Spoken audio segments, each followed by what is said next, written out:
There's a specific kind of exhaustion that has nothing to do with how much you earn. You can open your banking app, see a perfectly reasonable number, and still feel like you're falling behind something you can't name. Not behind a person, not behind a goal, behind a pace that nobody ever agreed to set. I think most of us have felt that, the quiet, low-grade dread that shows up before you even check the balance. And the strange part is, if you ask someone why they feel that way, they'll usually blame themselves. Not saving enough, not earning enough, not disciplined enough. As if the feeling were a personal failing instead of a signal. But the more you sit with it, the more it starts to look like something else entirely. Not a flaw in the person, but a symptom of the structure they're standing inside. Because here's what's strange.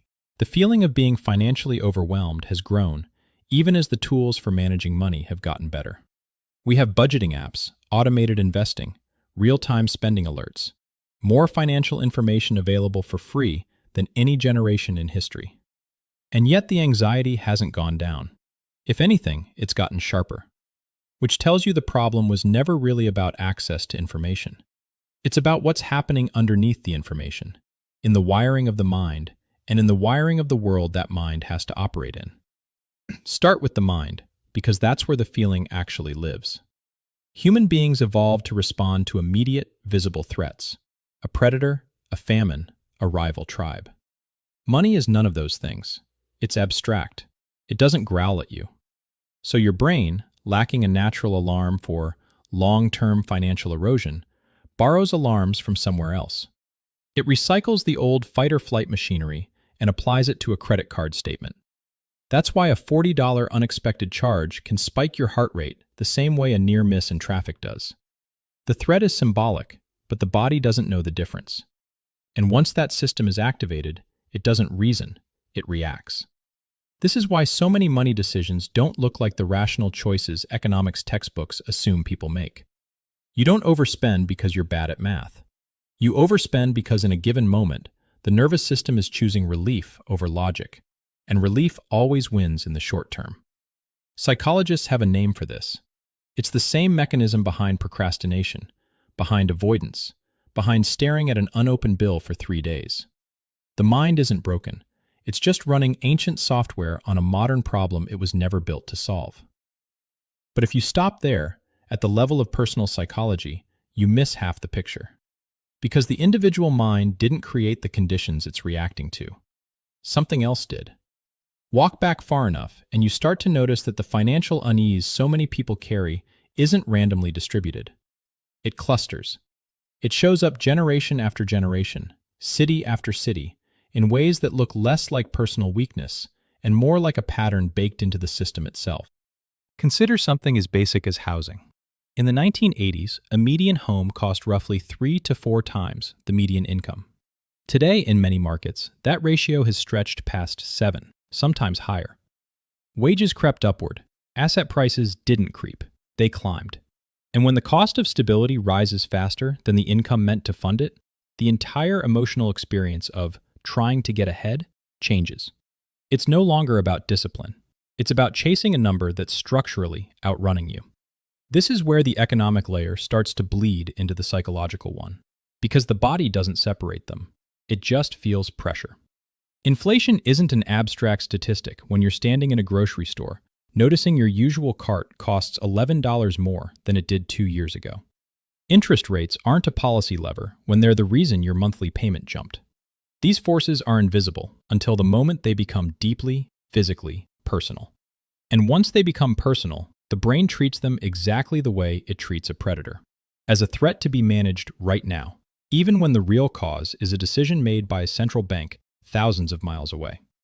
Then there's the layer most people never get taught to see at all, the systems layer, the architecture of incentives quietly shaping behavior in the background. Subscription models are engineered to be easy to start and hard to leave. Credit is marketed not as a tool, but as an extension of identity. Buy now, become now. Algorithms on the platforms you scroll through are tuned to show you exactly the lifestyle that will make your own feel insufficient. Because comparison keeps you watching, and watching is the business model. None of this is a conspiracy in the dramatic sense. It's just incentive, compounding quietly, at scale. across millions of small interactions a day. And the result is a kind of ambient financial pressure that has nothing to do with your spreadsheet and everything to do with the environment your spreadsheet exists in. So when you put it all together, the ancient brain reacting to modern abstractions, the actual cost of stability rising faster than wages, and a surrounding system engineered to keep you spending, comparing, and reacting, the overwhelm starts to make a different kind of sense. It isn't a sign that you're doing money wrong. It's the predictable output of a person with an old nervous system trying to navigate a new and faster economy, inside structures that were never built with their calm in mind. And this is usually where the perspective shifts, not because of a new fact, but because of a new frame. The question quietly changes from, what's wrong with how I handle money, to, what am I actually responding to? That single shift, from self-blame to systems awareness, tends to be the real turning point. Not a new app, not a new budget, just the realization that the weight you've been carrying was never entirely yours to begin with. Some of it belongs to your biology. Some of it belongs to the economy you were born into.